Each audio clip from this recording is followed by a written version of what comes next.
کہ میں نے اپنے استاد محترم امام بخاری رحمہ اللہ تعالی جنہوں نے صحیح بخاری لکھی ہے اس سے بھی اس حدیث کے بارے میں پوچھا، جنہوں نے صحیح بخاری لکھی ہے اس سے بھی اس حدیث کے بارے میں پوچھا، تو انہوں نے بھی کہا کہ یہ حدیث صحیح نہیں ہے، یہ حدیث ضعیف ہے، اور یہ سارے ثبوت انہوں نے بتائے۔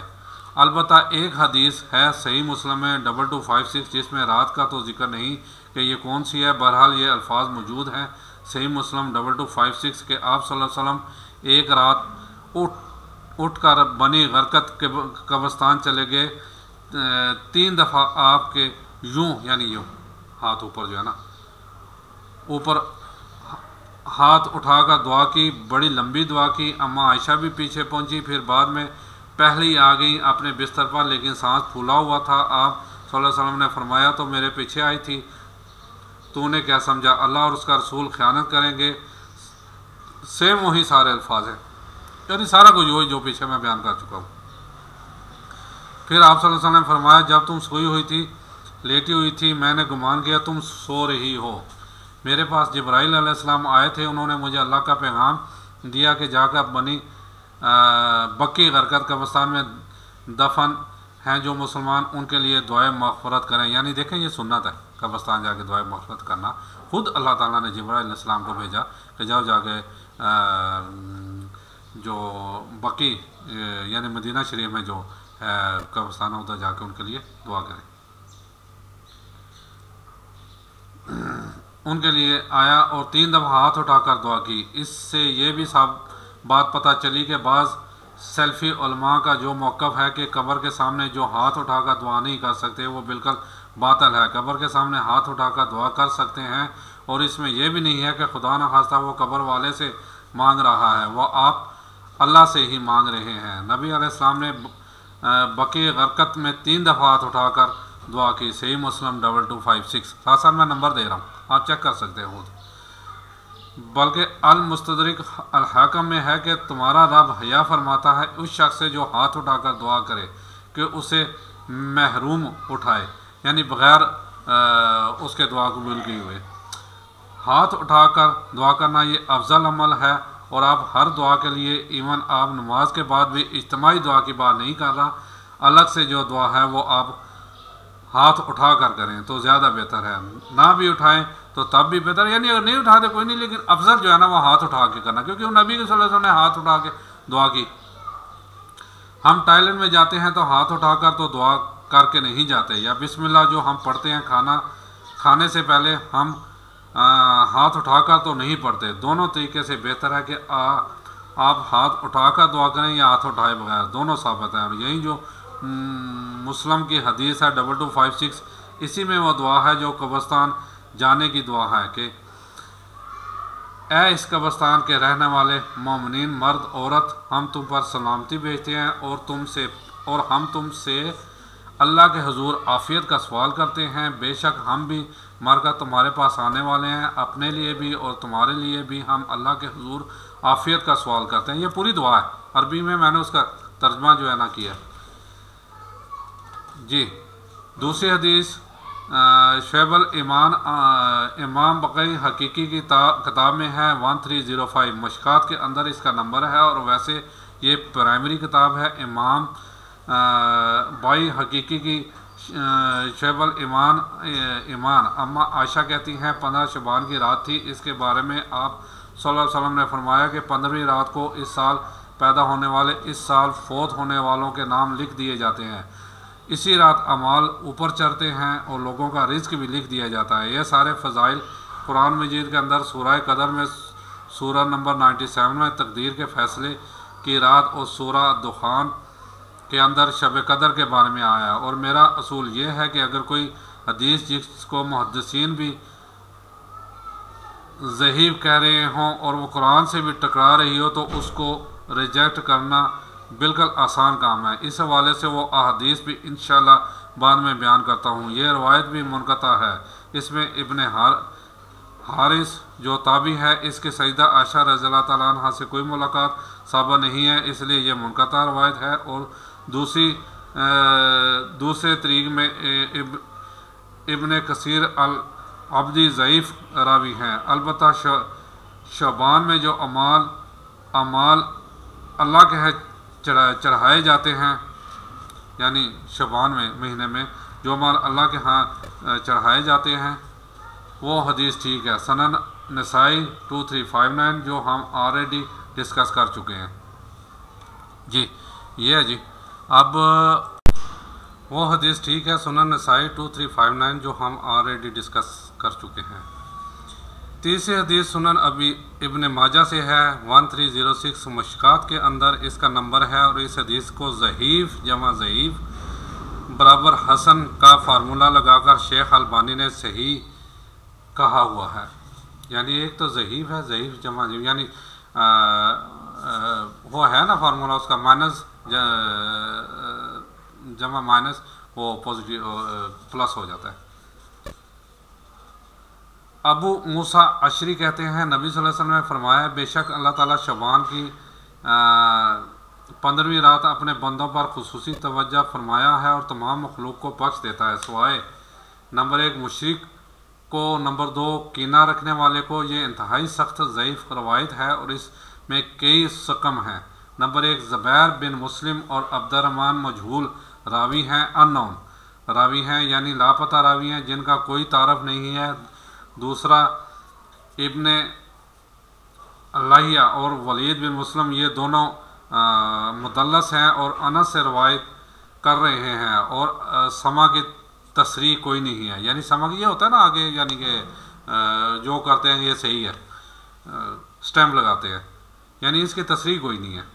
اور شیخ زبیری صاحب نے مشکات 1306 کے فٹ نوٹ پر لکھا کہ اس کی جو سند ہے وہ ظلمات میں ڈوبی ہوئی ہے، یعنی کسی صورت یہ حسن درجے تک نہیں پہنچی ہے۔ یہ تو ضعیف میں بھی سخت ترین ضعیف روایت ہے، اور اس میں اب وہ 11,000 وولٹ والی روایت یہاں پر بیان کر دوں جو کہتے ہیں کہ ہم صحیح اور ضعیف کا فرق نہیں کرتے، اور میری مجبوری ہے اس کے بغیر دماغ میں ڈرل نہیں ہوتا، ڈرل یعنی یہ روایت میں بیان نہ کروں تو مشکات میں ہے 4902۔ مسند احمد اور امام بخاری کی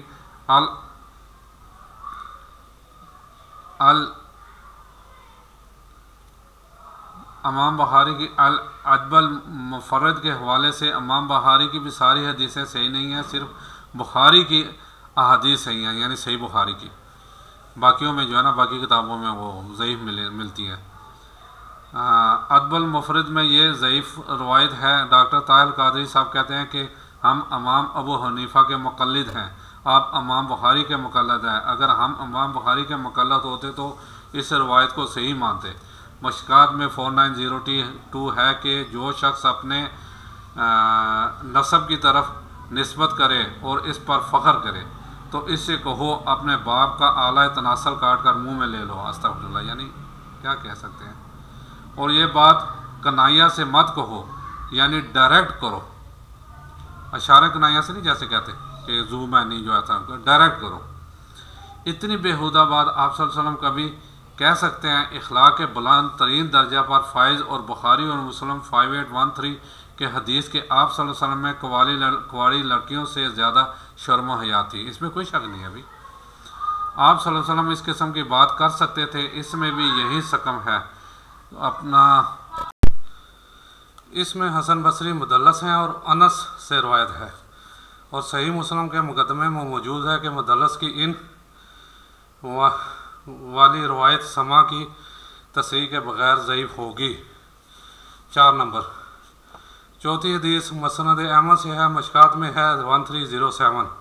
عبداللہ ابن عمر العاص سیم الفاظ ہیں، وہیں کہ 15ویں رات کو سب کی مغفرت ہو جاتی ہے، لیکن اس میں الفاظ ہیں سوائے خودکشی کرنے والے کے اور کینہ رکھنے والے کے۔ لیکن اس میں ابن اللہیہ جو ہے وہ مدلس اس میں تو نہیں ہے، وہ مدلس راوی ہیں، لیکن اس میں ان کی اختلاط کے بعد کی ہے، یعنی جب ان کا حافظہ بگڑ گیا تھا۔ یہ امام حاکم نے المستدرک الحاکم میں کئی روایتوں کو بخاری مسلم کی شرط پر صحیح کہا ہے، اور بات بھی صحیح ہے کہ بخاری اور مسلم کے راویوں سے وہ حدیثیں ہیں، لیکن ان میں کئی راوی ایسے ہیں، کئی صحابہ بھی ایسے ہیں جو وفات سے پہلے اپنے حدیثوں کو مکس کر جاتے تھے۔ حافظہ کمزور پڑ گیا تو اگر راوی سکا ہو بعد میں اس کا حافظہ بگڑ جائے تو اس کے حافظہ بگڑنے سے پہلی والی روایتیں جو ہوگی وہ صحیح ہوں گی اور بعد والی ضعیف ہوں گی۔ یہ بعد والی ہے کیونکہ جو راوی ان سے روایت بیان کر رہا ہے اس کی ملاقات ان کا حافظہ بگڑنے کے بعد ہوتی ہے، پہلے کا راوی نہیں ہے۔ اسی وجہ سے امام حاکم کی روایتیں جن کو وہ بخاری اور مسلم کی شرط پر صحیح کہتے ہیں وہ ضعیف ہو جاتی ہیں۔ یہ میں آپ کو ٹیکنیکل پوائنٹ بتا رہا ہوں جی۔ وہ جو حضرت آدم کی توبہ قبول ہونے والا واقعہ ہے نبی علیہ السلام کے وسیلے سے المستدرک +4228، وہ روایت جو ہے وہ امام حاکم نے تو بخاری اور مسلم کی شرط پر صحیح کہا ہے، لیکن وہ روایت تو ضعیف ہے اور سخت ضعیف روایت ہے۔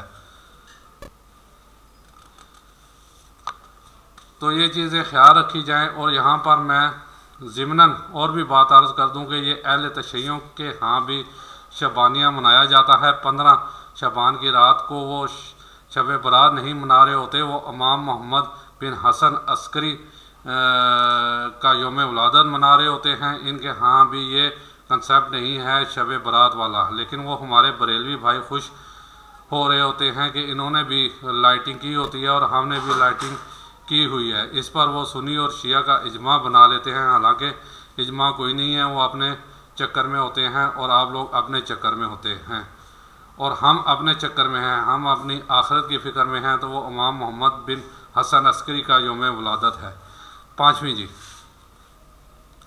پانچویں حدیث سنن ابی ماجہ سے ہے، مشکات میں 1308 مولا علی علیہ السلام سے ہے کہ جب شعبان کی 15ویں رات ہو تو آپ صلی اللہ علیہ وسلم نے فرمایا رات کا قیام کرو اور دن کا روزہ رکھو۔ اب دن کا روزہ الگ سے صحیح مسلم میں حدیث نمبر 2745 سے ثابت ہے، اس کی وجہ سے نہیں، وہ الگ سے کیونکہ غروب آفتاب سے طلوع فجر تک اللہ تعالیٰ آسمانی دنیا پر نزول فرماتے ہیں اور کہتا ہے کوئی مغفرت کا طالب کہ میں اسے بخش دوں، ہے کوئی رزق مانگنے والا کہ میں اسے عطا کروں، ہے کوئی عافیت چاہنے والا میں اسے عافیت دوں۔ اور یہ سلسلہ طلوع فجر تک وہ جو سورہ قدر میں شب قدر کے بارے میں آتا ہے وہی الفاظ ہیں، یہ روزانہ ہوتا ہے آخری تہائی رات جب جاتی ہے، یعنی تہجد کے ٹائم یہ روز سلسلہ چلتا ہے۔ بخاری اور مسلم کے حوالے سے میں حدیث بیان کر چکا ہوں، تو 15 شعبان کے روزے کا جو معاملہ ہے وہ بالکل الگ ہے۔ اس حوالے سے کئی اور روایتیں ہیں۔ شیخ زبیر علی زئی رحمہ اللہ تعالی نے ایک پورا مضمون لکھا تھا جو مقالات کی پہلی جلد کے اندر وہ مضمون موجود ہے، جسے شوق ہے تو اسے پڑھ سکتا ہے۔ 14-15 صفحوں کا مضمون ہے جس میں انہوں نے اس کی ساری بحثیں اس کی ضعیف روایتوں کے حوالے سے کی ہیں، اور انہوں نے ہی ایک صحیح قول بھی ایک تابعی کا لکھا، لیکن تابعی کا قول کیونکہ مقطوع ہوتا ہے اور تابعی اگر کوئی غائب کی بات کرے گا تو وہ ضروری نہیں وہ کسی صحابی سے سنی ہو، وہ کسی دوسرے تابعی سے بھی سن سکتا ہے۔ صحابی کی غیبی خبر جو ہے نا بیان کی ہوئی وہ امپلائڈ ہے کہ نبی صلی اللہ علیہ وسلم سے ہی سنی ہوگی، صحابی کی جو مرسل ہے وہ ایکسیپٹیبل ہے، اسے ہم موقوف روایت کہتے ہیں۔ تابعی کی مرسل ایکسیپٹیبل نہیں، اسے ہم مقطوع کہتے ہیں۔ یہ غیبی خبر سے متعلق ہے لیکن یہ تابعی تک قول ثابت ہے۔ اس کا مطلب یہ ہوا کہ اس زمانے میں بھی یہ مسئلہ موجود تھا۔ بخول تابعی ہمیں شام کے یہ مشہور تابعی ہیں اور ان کے بارے میں مشہور ہے کہ اکثر مرسل روایتیں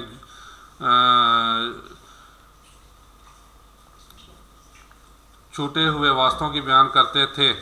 شیب الایمان امام بائی حقیقی کی کتاب میں انٹرنیشنل نمبری کے مطابق 3671 نمبر یہ روایت ہے، وہ کہتے ہیں کہ 15ویں شعبان کو اللہ تعالیٰ زمین والوں کی طرف متوجہ ہوتا ہے 15ویں شعبان کی رات کو، اور کافر اور کینہ رکھنے والے کے سوا سب کو بخش دیتا ہے۔ اب یہ روایتیں اتنی زیادہ ہیں کہ اس کی وجہ سے بعض اہل حدیث علماء کا بھی یہ موقف ہے کہ کچھ نہ کچھ اس کی اصل موجود ہے۔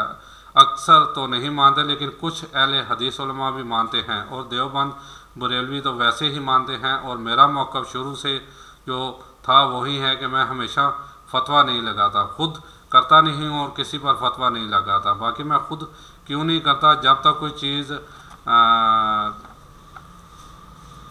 اتھینٹیکیٹ نہ ہو جائے تو نہیں کرنی چاہیے۔ یہ اکثر کہتے ہیں یہ نیکی کا کام ہے جی، خیر ہے کرنے دو۔ اگر سال کے بعد کوئی آدمی گھر سے نکل ہی آیا ہے عبادت کے لیے تو میرے بھائی سال کے بعد لوگ عید کی نماز کے لیے بھی نکلتے ہیں، تو آپ عید کی اذان کیوں نہیں دیتے؟